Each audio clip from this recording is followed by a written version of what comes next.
At 10 months old, baby Sean has already experienced life with diabetes. Alipata diabetes akiwa 1 month, 1 week, 5 weeks. Na ile ilifanya juu nikimzaa hakuwa nayo because tulipimwa. Initially, his parents had no clue what was happening to him. His mother, Jane Washera, says they took him to a private hospital when they noted an abnormal discharge. They were instructed to give him some antibiotics, and after 1 month, their baby showed no signs of improvement. In fact, his condition was worsening.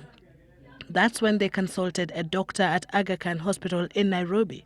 Vile tulienda huko, huyo daktari vile alimwangalia, kaniambia hii story ni serious. Mtoi ako na bad condition, na hata vile alimwangalia mtoi alikuwa amechomeka hapa lips. Alikuwa amechomeka ndani juu hivyo. I think zilikuwa strong or anything.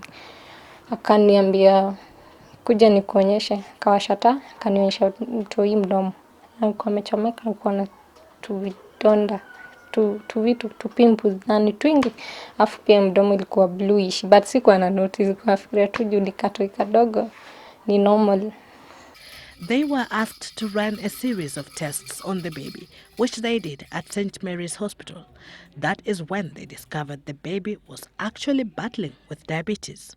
Hiyo siku nilikuwa nimenotice kitu, hiyo wiki nilikuwa nimeona diapers natumia sana. How comes?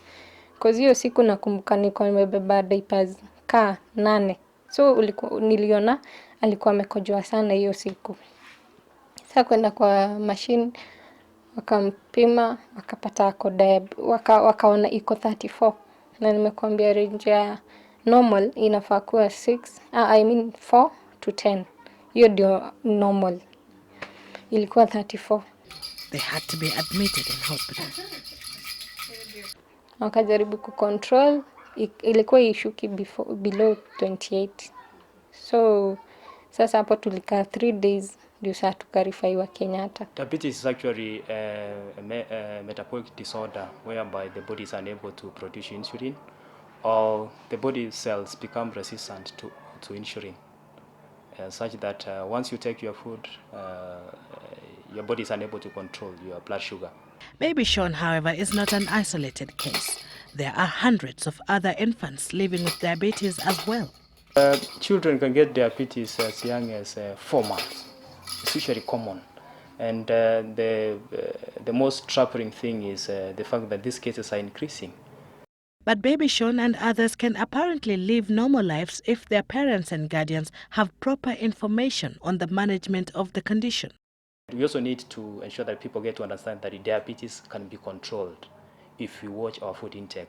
It's advisable for a diabetic patient, young or old, to eat food high in fiber content, to drink a lot of water, and exercise. We should also strive to ensure that we increase our rate of metabolism.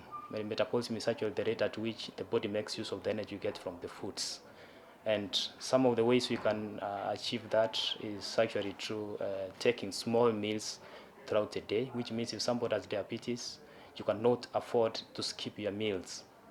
You'll make your diabetes worse. Managing diabetes has become Washera's preoccupation. Every morning, she gives the baby a shot of insulin. Hii dawa yenye natumia sasa inaanza kufanya kazi after like 5 hours. So ukiona kitu saa 6 iko juu, sasa hapo ndio unafaa kuchukua hatua. Niko na dawa ingine, si same ingine ya kupunguza. Kama sukari iko juu sana unamdunga, inapunguza.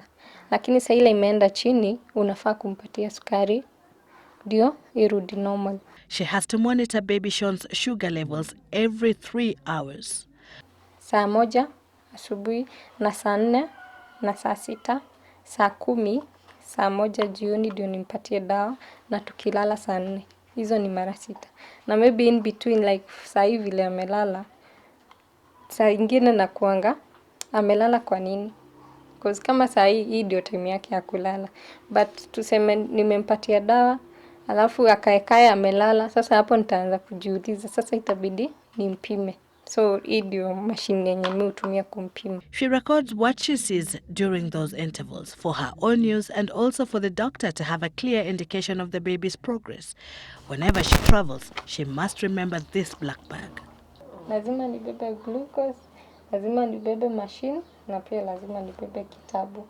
Na pia lazima nibebe kitu kama ya kukula, cause siwezi enda nimbaie chips kule.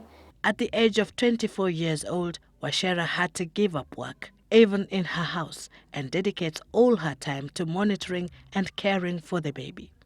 Diabetes is becoming a great concern to doctors in Kenya.